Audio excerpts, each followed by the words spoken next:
I caught my brother, kept stealing our mother's cancer medication and using it to get his fix. When I confronted him, he said, "She's dead anyway. Why does it matter?" I left him alone. Fast forward to today, he's crying and begging for us to forgive him. My mother only had a few months left to live. She had stage 4 cancer, and we were just trying to keep her comfortable at home. I moved back in to help out and do what I could, because honestly, she was the kind of mom who always showed up. She was supposed to be on a pretty strict medication schedule, fentanyl patches for the worst of the pain, but some nights I'd walk in and find her curled in on herself, clutching her side, teeth clenched like she was trying not to cry. I offered to call the doctor, maybe increase her dosage. She brushed me off and said she was fine. That should have been the end of it, but something didn't sit right. One night I found her weeping, not sobbing, not loud, just these tiny gasps as she sat on the edge of the bed holding her stomach. I checked her pouch under her pillow where she usually kept the patches, and a few were missing. When I asked, she fumbled through this excuse about forgetting how many she'd used. I didn't want to press, but I started paying attention. That's when I remembered how my brother Jason always kissed her forehead when he visited, really slow, like he was praying. His hand would always linger under her pillow. I used to think it was sweet. Then I started counting the patches. I'd mark the corner of the packages with a dot. A couple would always go missing after Jason came by. Jason was different lately too. He'd come over full of smiles and devotion, told everyone he was heartbroken about Mom. But I noticed how jumpy he got the longer he stayed. He'd start to sweat and pace, like he was desperate to be alone with her. I started sticking around during his visits and he'd get quiet, weird, distant. Mom started hiding her meds in different places, under the mattress, inside a sock in her drawer, in a little Ziploc taped inside her robe. I never saw her do it. I just found the hiding spots by accident. But even then, she kept running out. When I finally asked her if someone was taking her medication, she flinched. Not physically, just this stiffness in her voice. She said, "Everyone in this family is doing their best," and she wouldn't look at me after. A few days later I found 3 empty fentanyl packages in the bathroom trash, stuffed under tissues and a razor cartridge box, not where Mom would ever put them. The worst part was watching her in pain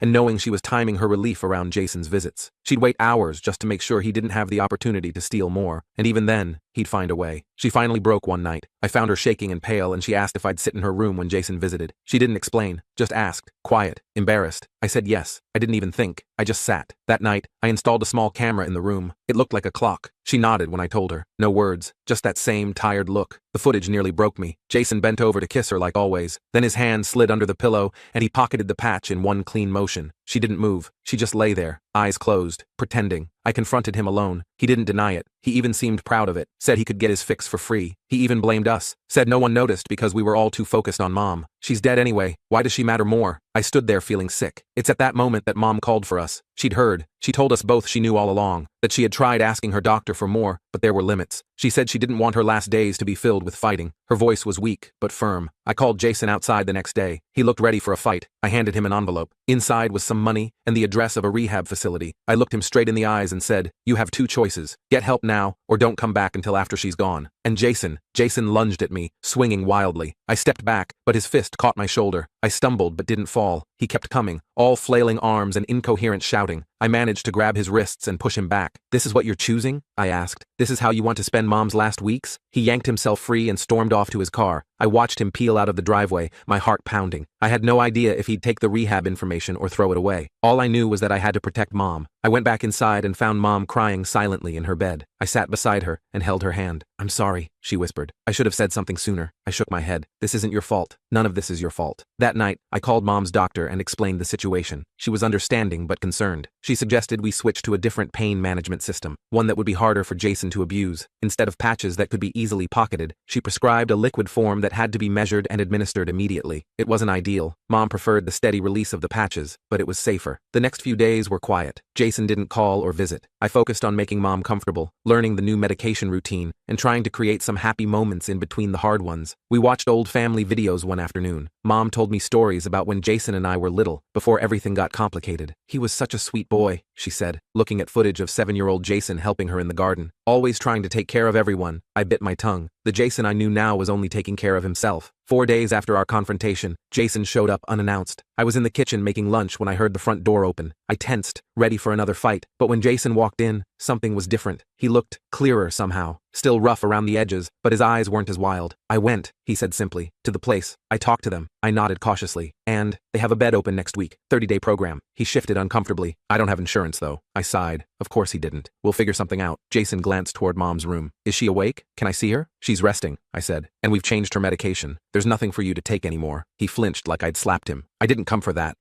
I want to tell her I'm sorry." I studied his face, trying to decide if I believed him. You can see her when I'm in the room. That's the deal now. He nodded, accepting this new boundary. When Mom woke up, I let him visit briefly. He seemed genuinely remorseful, kneeling by her bed and holding her hand. Mom, being Mom, forgave him instantly. She even offered to help pay for rehab, which made me want to scream, but I kept quiet. This was between them. After Jason left, promising to return the next day, I called the rehab facility myself. I wanted to verify his story. The intake coordinator confirmed that yes, Jason Williams had come in for an assessment and was scheduled to begin treatment the following Monday. They couldn't share details due to privacy laws, but at least I knew he hadn't lied about that. The next morning, I woke up to find Mom's bedroom door open. She was sitting up in bed, looking through an old photo album. She smiled when I came in. I was just remembering, she said, patting the space beside her. I sat down and looked at the photos. They were from a camping trip we took when I was about 9. Dad was still with us then. We all looked happy. I need to ask you something, Mom said, closing the album. Something important. I braced myself. Anything. I want you to promise you'll help Jason after I'm gone. Her eyes were clear and direct. He's going to need someone. I didn't know what to say. Part of me wanted to refuse, to tell her that Jason had made his choices and I wasn't responsible for him, but the bigger part of me couldn't deny her this. I'll try, I said finally. That's all I can promise. She squeezed my hand. That's enough. Jason came by that afternoon as promised. He brought flowers for Mom and a peace offering for me. Coffee from the good place downtown. We sat in Mom's room together, the three of us, trying to act normal. Jason told some story about a customer at the auto shop that made Mom laugh. For a moment, it felt like old times. Then Mom had a pain spike. I went to get her medication, measuring out the dose carefully. When I turned around, I caught Jason watching the bottle in my hands with an intensity that made my skin crawl. The hunger in his eyes was unmistakable. Why don't you go get some fresh air? I suggested, not bothering to hide my suspicion. He left without arguing, and I administered Mom's dose. When she was comfortable again, I checked the medication bottle, making sure the level matched what I expected. It did, but the encounter left me uneasy. Over the next few days, Jason continued to visit. He seemed to be making an effort, bringing small gifts, helping around the house, staying for longer periods. He talked about rehab, saying he was nervous but ready. I wanted to believe him, but something felt off. He was too interested in Mom's medication schedule, too eager to be helpful with her care. 3 days before he was supposed to check into rehab, I came home from a quick grocery run to find Jason in the bathroom, frantically searching through the medicine cabinet. He jumped when he saw me. "What are you doing?" I asked, though I already knew. "Just looking for some aspirin," he said, not meeting my eyes. I set down the grocery bags. "Mom's medication isn't in there. You know that." He slammed the cabinet shut. "I said I was looking for aspirin." I blocked the doorway. "Jason,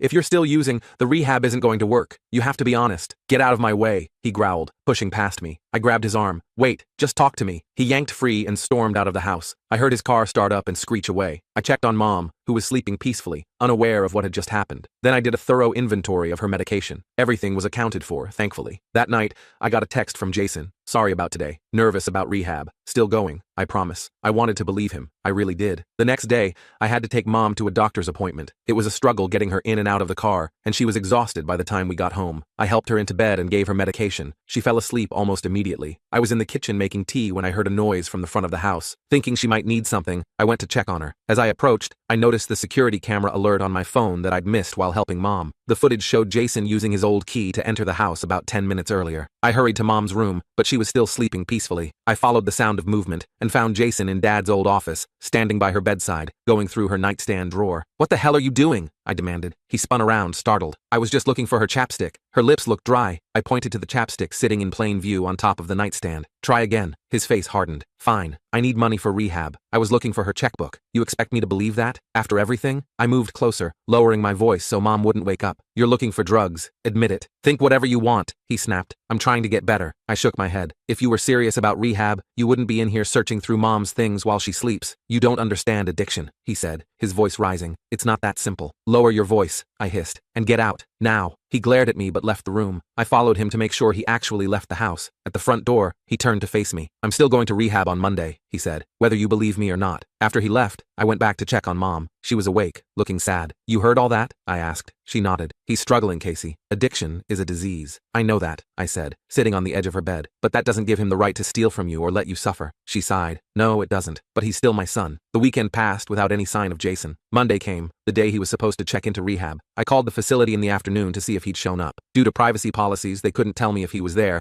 but the receptionist did say something that set off alarm bells. "If you're calling about the payment issue, we're still waiting for the insurance verification," he promised. I thanked her and hung up, my suspicions growing. Jason didn't have insurance. We'd discussed this. If he was telling them otherwise, something wasn't right. That evening, Jason called Mom's phone. I answered since she was resting. Hey, I'm all checked in, he said, sounding upbeat. The place is nice. Got my own room and everything. I didn't confront him immediately. That's great. How long until you can have visitors? He hesitated. Probably a couple weeks. They're pretty strict at first. What's the address again? I asked casually. I want to send you some things. Another pause. I'll text it to you later. Battery's dying and I gotta go to group now. After we hung up, I did some research online about the rehab facility. According to their website, new patients were allowed visitors after just 3 days, not weeks, and they had shared rooms, not private ones. Jason was lying. He wasn't in rehab at all. The next day, I decided to drive by his apartment to see if his car was there. Sure enough, his beat-up Honda was parked out front. I sat in my car for a while, trying to decide what to do. Part of me wanted to confront him immediately, but another part worried about leaving Mom alone for too long. I was about to leave when I saw Jason come out of his apartment with a guy I didn't recognize. They got into the other man's car and drove off. Something about their interaction seemed off, furtive, rushed. When I got home, Mom was awake and watching TV. I didn't tell her what I'd discovered. What was the point? It would only hurt her more. That night, I got a text from Jason. Therapy going great. Miss you guys. I didn't respond. The next morning, I woke up early to the sound of someone in the kitchen. Thinking Mom had gotten up on her own, I rushed downstairs. Instead, I found Jason rummaging through the cabinets. What are you doing here? I asked, startling him. He turned around, looking jittery and pale. Needed some coffee. Ran out at the apartment. I thought you were in rehab, I said coldly. He avoided my eyes. Weekend pass. They let me come home for a bit. Stop lying, I said. I drove by your place yesterday. I saw you. His face changed then, all pretense dropping away. Fine. I didn't go. Happy now? Why would that make me happy? I asked. And why are you really here? We don't keep coffee in that cabinet. He slammed the cabinet door shut. I need money, okay? I owe some people. Drug dealers, you mean? I said. He didn't deny it. They're not the kind of guys you want to mess with. I just need enough to get them off my back. Then I'll get clean. For real this time. I crossed my arms. How much? 2,000, he said quickly, like he'd rehearsed it. I laughed without humor. You think I have that kind of money just lying around? I'm on leave from work to take care of Mom. Mom has it, he said, his voice taking on an ugly edge. She's got savings. That's for her care, I said, incredulous. For hospice when the time comes. You can't seriously be asking for that. She's dying anyway, he shouted, then immediately looked ashamed. I didn't mean, I need help, Casey. I took a deep breath. Here's what's going to happen. You're going to leave right now. Don't come back until you're actually in rehab. I'll call them myself to verify. And if I don't, he challenged, then I'll tell Mom everything. About how you're not in rehab. About how you came here asking for her savings to pay off drug dealers. Do you really want her last memories of you to be that? He stared at me for a long moment, then grabbed his keys from the counter and left without another word. I locked the door behind him, my hands shaking. When Mom woke up, I told her Jason had called from rehab and was doing well. The lie tasted bitter, but it seemed kinder than the truth. For the next few days, things were quiet. No sign of Jason, no calls, no texts. I focused on Mom, whose good days were becoming rarer. The hospice nurse started coming more frequently, adjusting her care plan as needed. Then one afternoon, while Mom was napping, I heard a noise from the front of the house. I checked my phone and saw another security camera alert, showing Jason entering through the side door. I went to investigate and found the door to my dad's old office open. Jason was inside, going through the desk drawers. What the hell? I said, startling him. He straightened up, looking caught. I still have a key, you know. This is my house too. What are you looking for? I demanded. Mom's checkbook, he admitted. Or her bank card. Something. I couldn't believe his audacity. Get out, now. You don't understand, he said, his voice desperate. These guys, they're serious. They said they'd come here if I don't pay. A chill ran down my spine. You told drug dealers where Mom is, while she's dying of cancer? He had the decency to look ashamed. Not on purpose, it just came up. I stepped closer to him, lowering my voice. Listen to me very carefully. You are going to leave right now. You are not going to come back. If those guys show up here, I'm calling the police immediately. You wouldn't, he said, but he sounded uncertain. Try me, I replied. Mom doesn't need this stress. She doesn't need to see what you've become. Something in my voice must have gotten through to him, because he left, without further argument. I watched from the window as he drove away, then double-checked all the locks on the doors and windows. That night, I moved Mom's purse and all her financial information into my bedroom. I slept with my door open, listening for any unusual sounds. Nothing happened, but I couldn't shake the feeling that this wasn't over. The next day, I called a locksmith and had all the locks changed. It was expensive, but necessary. I also made sure the security camera at the front door was working properly, checking that the app on my phone was receiving alerts correctly. 2 days later, my phone alerted me to movement at the front door. I checked the feed and saw Jason trying his key, looking confused when it didn't work. He rang the doorbell several times, then started pounding on the door. I went to answer it, leaving Mom resting in her room. When I opened the door, Jason looked terrible, sweaty, shaking, with dark circles under his eyes. Why did you change the locks? He demanded. You know why, I said, blocking the entrance. What do you want? I need to see Mom, he said, trying to look past me into the house. She's resting, I told him, and you're clearly high right now. He ran his hands through his hair, agitated. I'm not. I need help, Casey. For real this time. I'd heard this before. Call the rehab center. I'll drive you there myself right now. It's not that simple, he said, his voice cracking. These guys, they're looking for me. They said they'd come here. I felt a surge of anger. So you led them straight to us? Again? No. I made sure no one followed me. he insisted. Please, just let me in. Just for tonight. I hesitated. Despite everything, he was still my brother, still Mom's son, but I couldn't risk bringing his chaos into her final days. I can't, I said finally, but I can help you find somewhere safe to go. A shelter maybe, or I can call Tyler. Tyler was Jason's friend from high school, who had always been decent. Forget it, Jason snapped, turning to leave. I'll figure it out myself. I watched him walk away, feeling a complicated mix of guilt and relief. I checked on Mom, who was still sleeping peacefully, unaware of what had just happened. That night, I got a series of increasingly desperate texts from Jason. They're looking for me. I need $500 by tomorrow or they're coming to the house. Why won't you help me? This is your fault. I didn't respond to any of them. I couldn't tell if he was manipulating me or genuinely in trouble, but either way, giving him money would only make things worse in the long run. The next morning, I woke up to find Mom sitting up in bed, looking at her phone with a troubled expression. What's wrong? I asked, sitting beside her. She showed me her phone. Jason had texted her directly. Mom, Casey won't help me. I'm in real trouble. Need money ASAP. Love you. My heart sank. Mom, he's lying. He's trying to get drug money. She looked at me with tired eyes. I know what he's doing, Casey. I'm not naive.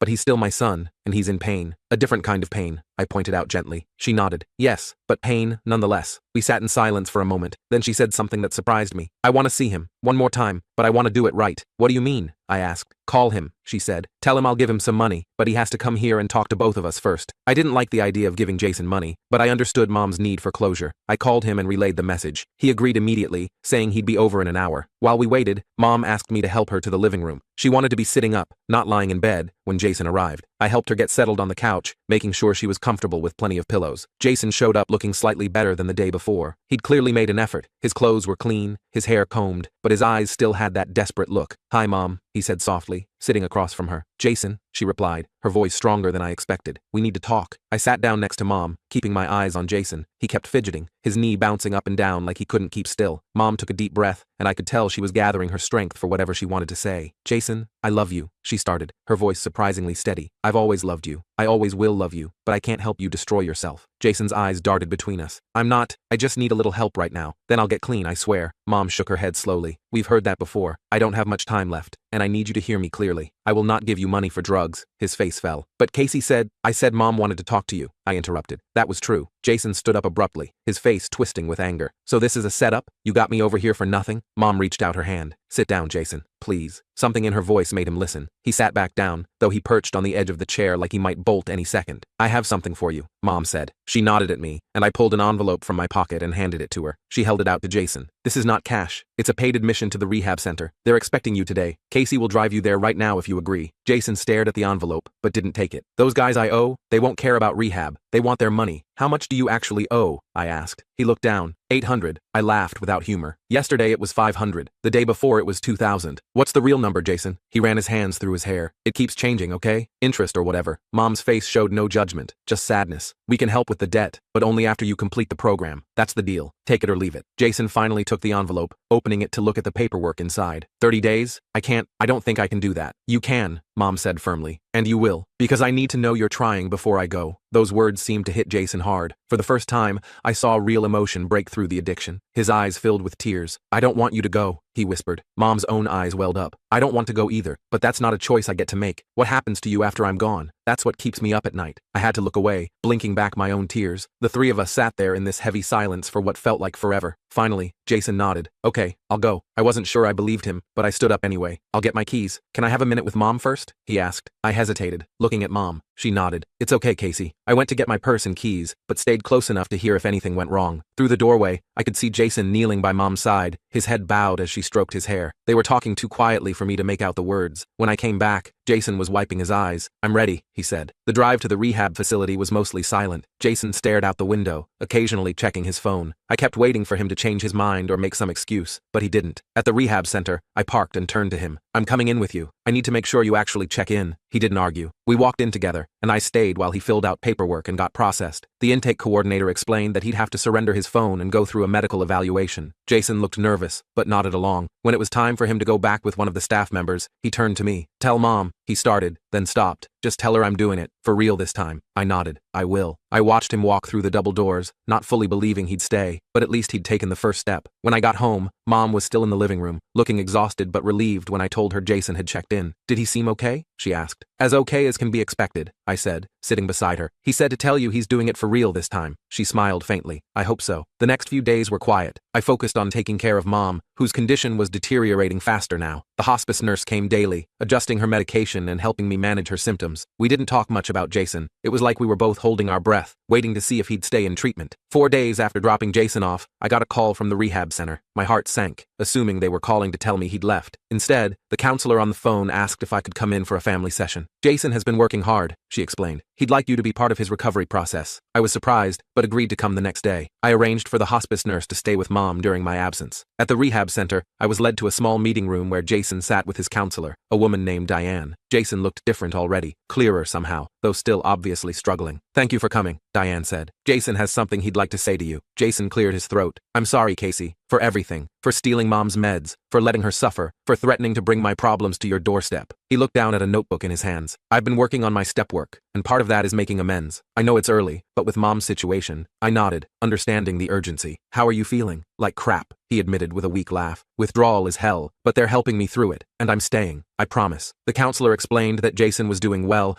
but had a long road ahead. She asked if I'd be willing to participate in his recovery, attending family sessions when possible. Of course, I said, but my main priority has to be Mom right now. We understand, Diane said. Jason has been very open about your mother's condition. Before I left, Jason asked about Mom. I told him the truth, that she was getting weaker, sleeping more, eating less. Do you think, he hesitated, do you think she'll still be here when I finish the program? I couldn't lie to him. I don't know, Jason. The doctors think she has weeks, not months. His face crumpled. Can I call her? They let us make supervised calls after the first week. I'll ask the nurse if she's up for it, I promised. Over the next 2 weeks, Jason called every other day to talk to Mom. Sometimes she was too tired or medicated to speak for long, but she always brightened when she heard his voice. He told her about his therapy sessions, the group meetings, the things he was learning about addiction. She mostly listened, occasionally offering words of encouragement. 3 weeks into Jason's program, Mom took a sharp turn for the worse. The hospice nurse warned me that we were likely in the final days. I called the rehab center and explained the situation. Normally, we don't allow patients to leave during the first 30 days, the director told me. But given the circumstances, we can arrange a supervised visit. The next day, one of the rehab counselors brought Jason to the house. He looked so much better, clear-eyed, steadier on his feet, though still thin and tired-looking. When he saw Mom in her hospital bed in the living room, he froze for a moment, clearly shocked by how much she had declined. Then he went to her side, taking her hand gently. Hey, Mom, he said softly. She opened her eyes slowly, a smile spreading across her face when she saw him. Jason, you came. Of course I came, he said, his voice breaking. I'm doing good, Mom. Really good. I know, she whispered. I'm proud of you. They talked quietly while I made tea in the kitchen, giving them some privacy while staying within earshot. The counselor sat nearby, respectfully distant, but present, as required. After about an hour, Mom fell asleep, her hand still in Jason's. He sat there for a long time, just watching her breathe. When it was time for him to go back to the facility, he hugged me tightly. Thank you, he said, for not giving up on me. She never did, I replied. Neither will I. 2 days later, Mom passed away peacefully in her sleep. I was holding her hand when she took her last breath. The hospice nurse helped me make the necessary calls, and I reached out to the rehab center to let Jason know. They brought him to the funeral, still supervised, but allowed to participate fully. He stood beside me as we received condolences from friends and relatives. He didn't break down or cause a scene. He just stood there, solid and present, occasionally squeezing my hand when things got overwhelming. After the service, his counselor told me he needed to return to the facility to complete his program. Jason nodded in agreement. I'll be out in a week, he told me. Will you still be here? I'll be here, I promised. I have to pack up the house anyway. When Jason completed his 30 days, I picked him up from rehab. He had a folder full of aftercare instructions, appointments for outpatient therapy, and information about support groups. What now? He asked as we drove away from the facility. Now we figure it out, I said. One day at a time, right? Isn't that what they teach you in there? He smiled faintly. Yeah, something like that. We drove back to Mom's house. Our house now, I guess. We still had a lot to sort through, both physically and emotionally. Jason wasn't magically fixed, and I wasn't suddenly over losing Mom, but something had shifted between us. That night, we sat on the porch swing like we used to as kids. Jason looked up at the stars. Do you think she can see us? He asked. I don't know, I answered honestly, but I think she'd be happy with what she'd see. He nodded, and we sat in comfortable silence, both thinking about the woman who never gave up on either of us, even when we gave up on each other.